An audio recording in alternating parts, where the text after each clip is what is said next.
Buenos días, un gusto saludarlos, bienvenidos. Muchas gracias por acompañarnos en esta jornada. Mi nombre es Ana Houston, yo soy responsable del área comercial en Divilandit y en esta sesión vamos a hablar de cómo escalar tu proyecto de IA de demos a sistemas reales sin romper tu operación. Porque el problema no es crear una demo que funcione, sino que es hacer que funcione todos los días con datos reales, usuarios reales y riesgos reales. Y para hablar de ello y cómo lo vamos a lograr, nos acompaña el ingeniero Facundo García. Él es líder de la práctica de IA generativa en Divilandit. Como breve introducción, nos voy a presentar para que sepan aquellos que no nos conocen aún quiénes somos. Nos fundamos en 2013, nacimos con Data Analytics y Big Data. Nuestro compromiso ha sido siempre inquebrantable, que es aportar valor en cada proyecto en el que participamos. Después de 13 años somos más de 100 DiviLanders y colaboramos con más de 150 clientes en diversos países alrededor del mundo. Fíjense que nuestro crecimiento ha sido posible gracias a una sólida red de clientes, partners tecnológicos y consultoras que confían en nuestro conocimiento, experiencia y obviamente el equipo para potenciar sus estrategias de Data Analytics, Big Data, IA generativa y otras áreas clave como nubes públicas y privadas, observabilidad y más. Hoy tenemos una amplia trayectoria en plataformas, herramientas y las nubes más utilizadas del mundo.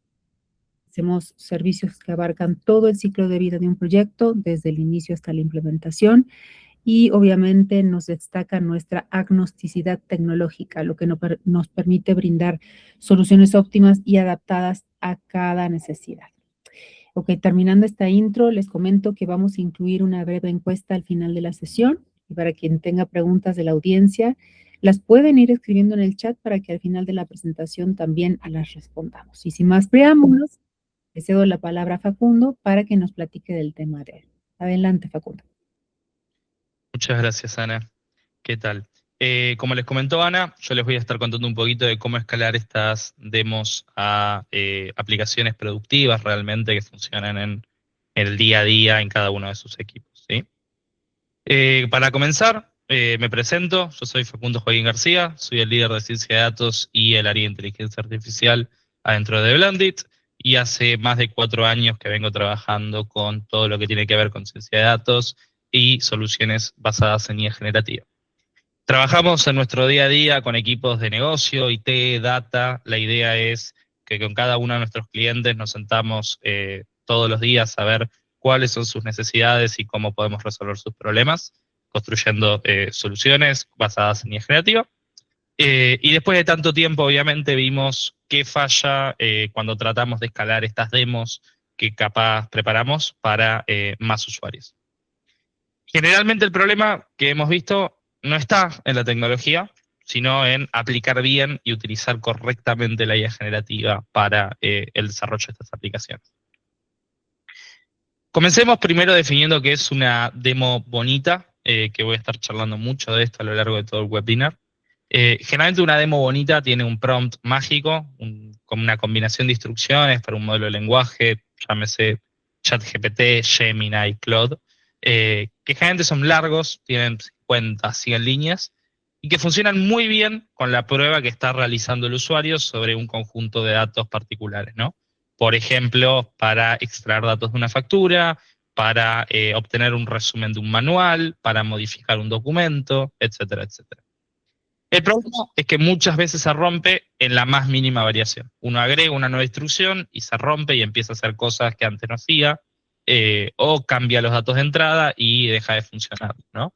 Eso nos lleva al segundo problema que tienen estas demos bonitas, que son solamente utilizar datos que se llaman curados, que son PDFs limpios, perfectos, pero que no tienen la estructura real de los datos que después se van a estar utilizando en el día a día, ¿no?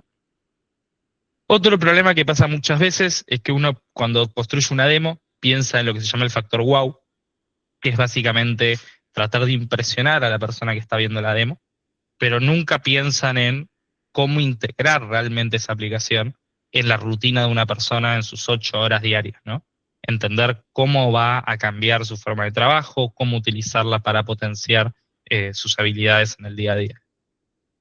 Y otro problema muy típico es el aislamiento, ¿no? Esta aplicación que uno realiza o esta demo vive separada completamente del resto de sistemas de la empresa, llámese un CRM, un RP o la base de datos que tenga algún tipo de dato de los clientes, ¿no? O de las operaciones. La idea acá es tratar de integrar de alguna manera la IA a esos sistemas. El principal problema que tienen al final del día estas demos es la fragilidad, ¿sí? Como primer punto de fragilidad está la inconsistencia en los resultados, ¿no? Muchas veces el usuario carga el mismo dato de entrada, el mismo input, y genera distintos resultados. Algo que pasa con estos modelos de lenguaje generalmente es que no son deterministas. Uno ingresa repetidas veces los mismos datos de entrada y no siempre obtiene la misma respuesta. Y eso puede ser un gran problema para algunos equipos. Imagínense un caso donde ustedes le cargan a un modelo de lenguaje una serie de facturas, extrae los datos del monto total facturado y calcula el KPI de valor promedio de las facturas o valor total de todas las facturas, y eso cambia a lo largo de los días cada vez que ustedes vuelven a cargar las mismas facturas, ¿no? Eso obviamente es un problema, porque está cambiando el KPI que quieren calcular y debería de preocuparlos, ¿no? Otro problema que tienen muchas veces estas demos es que son muy sensibles al contexto, ¿no? Uno cambia una palabra del prompt y empieza a dar respuestas que son incompatibles con las respuestas anteriores, el modelo alucina, responde cosas incoherentes o da respuestas completamente genéricas que no resuelven realmente la duda o pregunta del usuario. Y por último, algo que no se charla mucho es la falta de guardrails. Los guardrails son básicamente filtros que validan si la pregunta del usuario o la respuesta del modelo son coherentes y seguras antes de generar la respuesta, o en el caso de que sea una respuesta del modelo, que no sea una respuesta incoherente, ¿no? Entonces, ¿cómo puedo escalar mi proyecto correctamente para resolver todos estos problemas? Acá es donde está el jugo, ¿no? El principal punto importante es que el modelo de lenguaje, por sí solo, es el 10% de toda la solución, ¿sí? El modelo solamente predice palabras, devuelve texto que por sí solo puede estar bien, puede estar mal. El valor agregado realmente está en cuando se integra este modelo con distintos sistemas, ¿no? Por ejemplo, a través de una API para conectarse con un CRM o un RP, integrar estos guardrails para poder chequear que las respuestas sean coherentes y que el usuario esté usando también correctamente la aplicación, dashboards o bases de datos para que el agente pueda consultar KPIs, pueda consultar datos y obtener respuestas a partir de ahí también. Y en casos más complejos, la orquestación de distintos agentes o distintos modelos para poder resolver tareas más complicadas, ¿no? Pero lo importante es que al final del día el modelo de lenguaje solamente predice palabras, pero al integrarlo con el resto de los sistemas es cuando podemos realmente empezar a resolver problemas. Muchas veces ocurre también que se trata de utilizar IA para todo. Se trata de, por ejemplo, utilizar IA generativa para extraer datos de texto no estructurado, por ejemplo, contratos, facturas, manuales, digamos, documentos que no tienen una estructura clara definida como tal vez tendría un Excel, ¿no?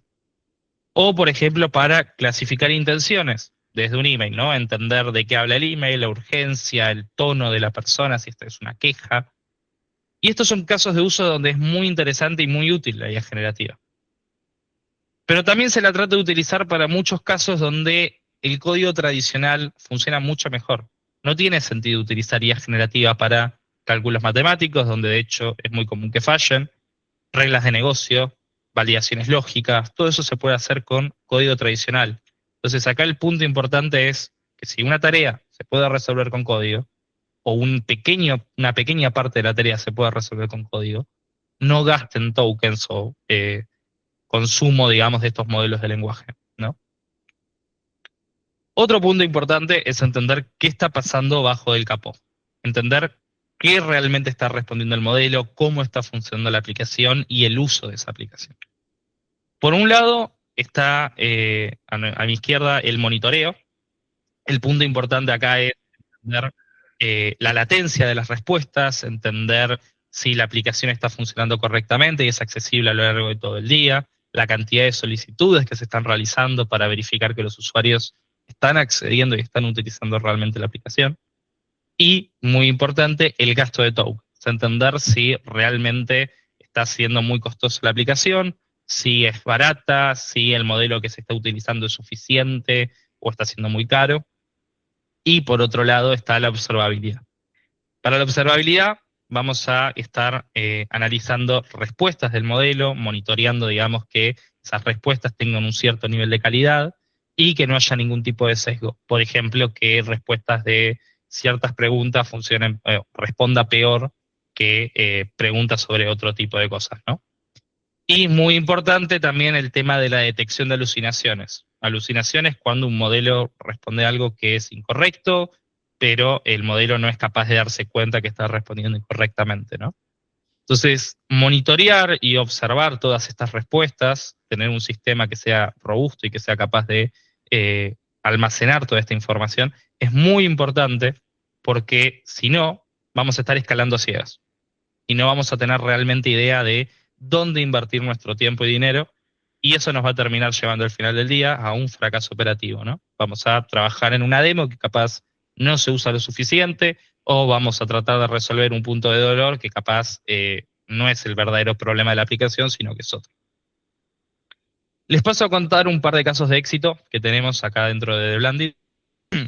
El primer punto que les quiero contar es una administradora de fondos de pensiones donde recibían consultas y encuestas de los usuarios a lo largo de todas las semanas, ¿no? Básicamente se les enviaban encuestas de tipo NPS para ver la satisfacción del usuario, saber si estaba teniendo algún problema, si había tenido algún problema con algún servicio, y con toda esa información se almacenaba en una base de datos. Esa base de datos tenía todas las respuestas, digamos, en texto plano. Entonces, lo primero que se hizo fue tratar de, a partir de toda esa información, detectar cuáles son los tópicos más comunes, ¿no?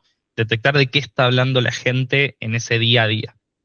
Y luego, a partir de ese análisis de clústeres o de tópicos, lo que se hizo fue desarrollar herramientas para que los usuarios, para que las personas que atienden llamadas adentro de esa administradora de fondos de pensiones pudieran saber de qué estaban hablando los usuarios antes de atender la llamada, ¿no? Básicamente, cuando un usuario llamaba y el operador respondía a la llamada, ya sabía de qué tópico estaba hablando la persona en la última encuesta que había respondido, porque probablemente la consulta nueva o el problema que iba a reportar también venía por ese lado. Otro caso de éxito que tenemos es de extracción de datos de facturas con una empresa de marketing que trabaja en distintos lugares del mundo. Por un lado, tiene operaciones en distintos países de Europa, por ejemplo, Francia, España, Inglaterra, y después en América también a lo largo de toda Latinoamérica, en México, Brasil, Chile, Argentina, Guatemala.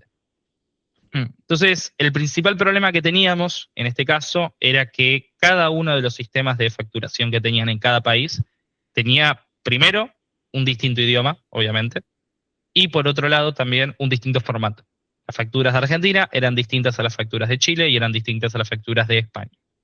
Entonces, acá el punto que necesitábamos era de cada factura poder obtener esos datos típicos que uno quiere obtener, por ejemplo, el monto a pagar, la fecha de generación, la moneda, el concepto de la factura, el usuario al que se le está emitiendo la factura.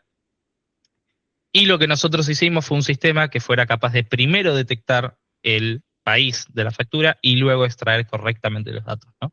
Con una precisión del 98% y con un costo menor que productos empresariales estándar, por ejemplo, AWS Tesseract, que es el caso típico, digamos, de uso de esa herramienta de Amazon.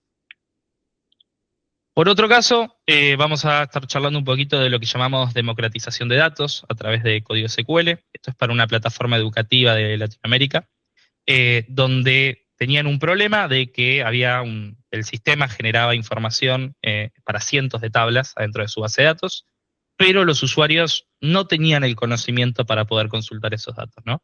No conocían código SQL, no sabían utilizar Power BI, pero la empresa quería empezar a fomentar lo que es la famosa cultura data-driven, ¿no? Que los usuarios puedan acceder por su propia cuenta a los datos y poder obtener respuestas y tomar decisiones a partir de ellos.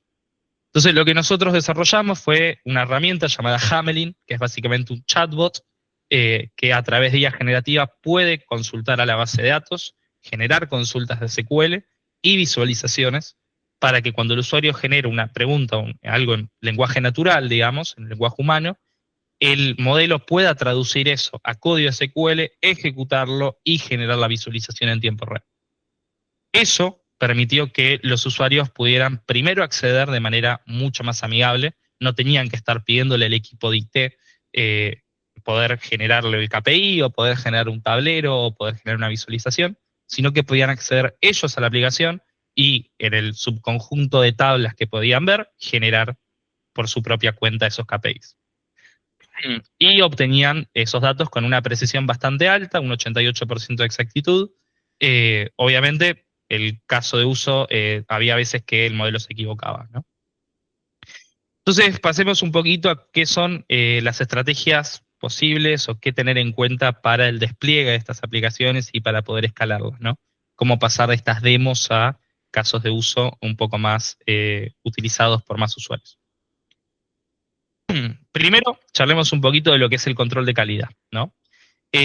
Algo que es muy básico, pero que es muy útil muchas veces, es lo que se llama el feedback loop. El feedback loop es básicamente recolectar información de usuarios. El caso más típico es el pulgar arriba y abajo que tienen muchas aplicaciones, para detectar dónde el modelo de lenguaje no está generando el contenido esperado, deseado por el usuario, ¿no? Entender dónde básicamente se está equivocando y no devolviendo lo que el usuario esperaba que devolviera. Eso nos va a permitir después, cuando hagamos el monitoreo, entender dónde el modelo se está equivocando y dónde tenemos que reforzar. Sin este feedback loop es muy complicado después darnos cuenta dónde están habiendo problemas. Hay maneras más complejas de hacer este feedback loop, capaz un A/B testing o armar una encuesta más personalizada, que no sea solamente el pulgarcito arriba o abajo, pero esta manera muchas veces, especialmente al principio, resuelve muchos problemas tener esto. Por otro lado, como les comentaba, todo el tema de la auditoría, hacer el seguimiento de las acciones de los usuarios, entender cuándo ingresan, qué movimientos hacen adentro de la aplicación, tiempos de respuesta, si hubo algún problema. El mismo feedback también se guarda dentro de la auditoría, las respuestas del modelo para después poder ver dónde se está equivocando el modelo y todas las otras métricas que habíamos charlado como latencia, uptime, costos del modelo de lenguaje, etcétera, etcétera. Y por último, importante, como les comentaba, los guardrails, ¿no?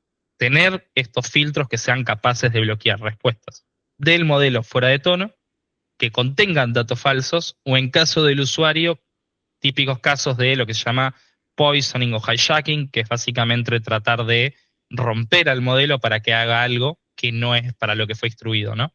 El típico caso donde uno tiene un chatbot dentro de su aplicación y el usuario trata de romper eso para obtener respuestas de otras cosas que no son las que debería responder el modelo. Lo importante es que si uno no mide desde el día 1, por eso es tan importante la auditoría y este feedback loop, es muy complicado después seguir invirtiendo en mejorar la aplicación, porque no van a saber dónde mejorar la aplicación. Entonces, ¿qué métricas deberían de monitorear también para poder entender la calidad de su aplicación? Principal, el tiempo ahorrado. Entender si cuando empezaron a utilizar IA generativa, estas personas están realmente ahorrando tiempo con respecto a antes de la IA, ¿no? Ver si esta aplicación está ayudando realmente a que los usuarios realicen más tareas en el mismo tiempo o reduciendo su tiempo de trabajo de alguna manera utilizando esta aplicación. Por otro lado, lo que tiene que ver con la calidad del output, entender si realmente este modelo está respondiendo correctamente y está dando resultados de calidad. La adopción, entender si el usuario está usando la aplicación en su día a día, si todo el equipo de usuarios lo está usando, si solamente hay un sector y hay otro sector que es más resiliente y no tiene intención de usarlo. Y por último, la tasa de errores, ¿no? Entender si el modelo se está equivocando seguido, si está teniendo problemas con sus respuestas para poder mejorar los prompts y las integraciones con otros sistemas para obtener mejores respuestas. Entonces, como importante, comparar siempre pre-IA contra post-IA si estas métricas mejoran. Y importante siempre medir desde el día 1, como les comentaba, y ajustar en base a los resultados que vean en estas métricas. Si ven cuando hacen la observabilidad que están teniendo problemas en una cierta parte del flujo, ahí es donde tienen que ajustar, no en todo el flujo, sino en el lugar donde están teniendo problemas. Porque al final del día, si no miden correctamente y no tienen estas métricas, no saben si la aplicación está funcionando y dónde está funcionando y dónde no. Otra parte interesante, donde muchas veces estas demos pasan a tener problemas, es en la parte humana, ¿no? Entonces, tenemos que pensar en cómo el factor humano se integra en todo lo que tiene que ver en la utilización de inteligencia artificial. Por un lado, tenemos el tema de la adopción de estas demos o estas aplicaciones que desarrollemos. El primer punto es que si los equipos no se sienten involucrados en la utilización de esta herramienta y en el diseño de esta herramienta, después no la van a terminar usando, muy probablemente. Entonces, el punto clave para todas estas demos es involucrar a estos usuarios desde el día 1. Si desde el día 1 uno los involucra, les muestra los resultados, le pide que validen las respuestas, muy probablemente después se van a sentir integrados y van a estar utilizando esta aplicación en su día a día. Y por otro lado está el problema muy típico de pensar a la IA como reemplazo del humano, cuando en realidad debería de repensarse como un copiloto, ¿no? Algo que potencie las decisiones de los usuarios y no que reemplace al usuario. Por ejemplo, en el caso que les comentaba de las facturas, ahora las personas no tenían que sentarse a pensar o calcular el KPI a mano, porque hay un sistema que era capaz de extraer los datos y guardarlos en una planilla y poder calcular después KPI sobre eso. Pero ese tiempo que antes gastaban en anotar esos datos, ahora pueden invertirlo en pensar cómo mejorar los KPIs, ¿no? Cómo vender más, o pensar, por ejemplo, nuevas ideas de nuevos KPIs que les permitan entender otros factores del negocio que capaz no estaban pensando antes. Entonces, ¿cuál es la estrategia para involucrar a estas personas? Generalmente comenzar con un laboratorio donde se sienten con los usuarios a pensar casos de uso. Luego, involucrarlos en el desarrollo de la aplicación, pedirles que validen resultados. Y una vez que llegan a un resultado o buen puerto, ahí sí comenzar con el despliegue y empezar a involucrar a más y más personas, ¿no? Es muy probable que si ya el equipo de usuarios finales que estuvo trabajando en la aplicación le resulta cómoda y le resulta viable, los otros usuarios que después la empiecen a utilizar tampoco tengan problema.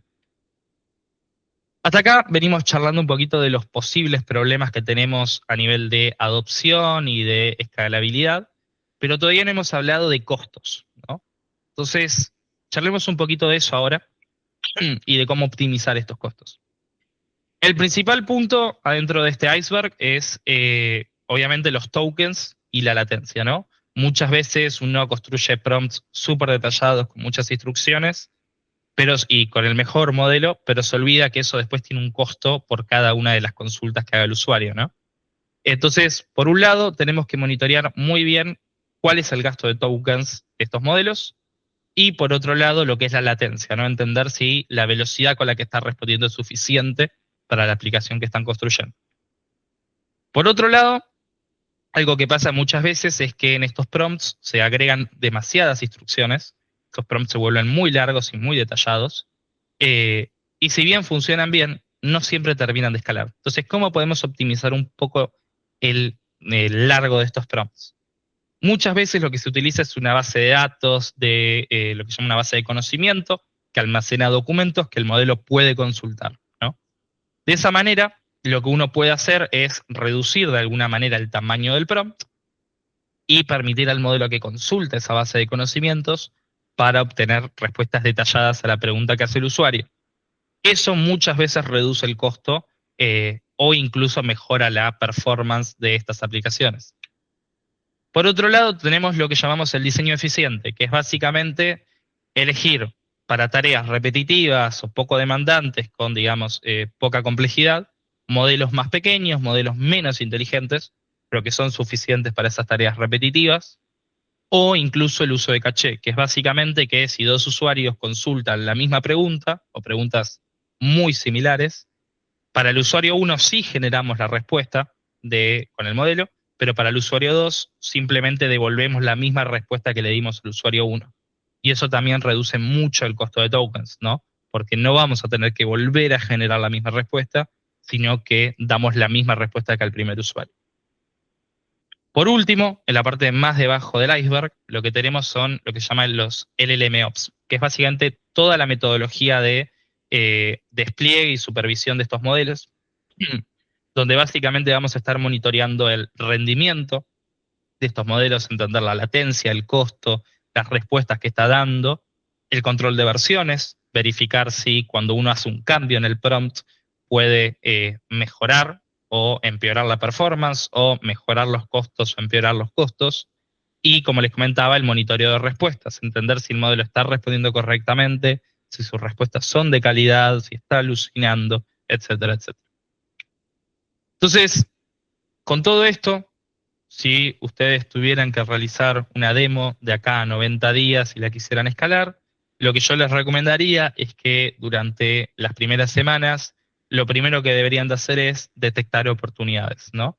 Sentarse a entender con cada uno de los equipos de usuarios finales cuáles son las cosas que realmente les ayudaría en su día a día, qué cosas realmente son un punto de dolor y tienen un bajo coste de implementación. Algo que después ustedes puedan realizar un MVP en pocas semanas, no en meses, sino en 3, 4 semanas como mucho. Obviamente, acá el punto importante es evitar casos de uso complejos. No traten de resolver cosas donde al principio hay que integrar 20 sistemas distintos, sino algo que sea sencillo, que sea cargar documentos y obtener respuestas, integrarse con solamente el CRM tal vez, o con una tabla de la base de datos, pero no traten de resolver un sistema que se conecta a 20.000 cosas, porque va a llevarles más tiempo, obviamente. El MVP, si bien se tiene que desarrollar en pocas semanas, también debe ser usable, estar testeado con datos reales, no solamente con estos datos curados que les comentaba al principio, y que esas respuestas estén chequeadas por usuarios finales, ¿sí? Esos mismos usuarios que les van a decir cuáles son sus problemas, son los mismos usuarios que después tienen que validar que las respuestas del modelo sean correctas, porque si no, cuando uno termine de desarrollar el MVP y se los muestra a los usuarios, les van a decir que eso real, al final tal vez no resuelve el problema que realmente tenían al principio. Y después, en las siguientes semanas, empezar a hacer el ajuste, ¿no? Con toda la herramienta de monitoreo, de observabilidad, sentarse después a verificar si el modelo está respondiendo correctamente, si está teniendo problemas con alguna parte del procedimiento, y empezar a ajustar ahí, ¿no? Monitorear costos, entender si se están disparando los costos a medida que los usuarios la empiezan a utilizar más y más, y empezar a optimizar también resultados y prompts a partir del feedback de sus usuarios. Entonces, para cerrar ya, por un lado, los puntos claves que quiero que se lleven es que el valor agregado está en la integración de estos modelos con otros sistemas, con otros mecanismos para interactuar. No esperen que todo lo haga la IA, las cosas que se puedan resolver con código tradicional, que las haga el código tradicional, cálculos matemáticos, reglas de negocio, validaciones lógicas, todo eso debería hacerlo el código, no un modelo, porque si se equivoca va a ser otro punto para el problema. Y desde el día 1 medir, monitorear y optimizar, porque sin eso no van a poder escalar realmente su aplicación, porque no van a saber dónde tienen que trabajar. Entonces, para convertir demos en aplicaciones productivas, piensen en un MVP que se pueda construir en semanas, no en meses. Involucren a usuarios finales para que adopten la herramienta y la empiecen a utilizar desde que la tengan disponible. Y monitoren desde el día 1, ¿sí? Porque todo ese feedback después le va a ser muy útil para seguir escalando. Porque al final del día, el éxito no es que la IA funcione una vez en esa presentación que tienen de 5 minutos, sino que el sistema sea robusto las miles de veces que los usuarios las usen durante los siguientes meses. Entonces, para pasar a la ejecución real en 3 simples pasos, lo que yo les recomendaría es que elijan un caso de uso e involucren al equipo que tiene como uso esa aplicación. Desarrollen un MVP integrado a sus procesos y pruébenlo con usuarios reales desde el día 1, ¿sí? Nosotros en Devilandit podemos ayudarlos con identificación de casos de uso, desarrollo de MVPs, capacitación de equipos para utilizar IA generativa e implementación en producción de demos que capaz ya tienen por ahí. Esto es el trabajo que hacemos de mi equipo día a día, de Somos Especialistas, y el punto importante acá es que construyamos IA que funcione y no solamente que impresione en esa reunión de 5 minutos. Les agradezco por su tiempo y los dejo nuevamente con Ana. Seguramente hay preguntas, nos pueden escribir a info@divilandit.com. Les comparto también que contamos con programa para partners, con lo cual también nos encantaría charlar con ustedes al respecto. Les agradecemos su asistencia, su interés y esperamos que tengan un excelente día. Hasta luego.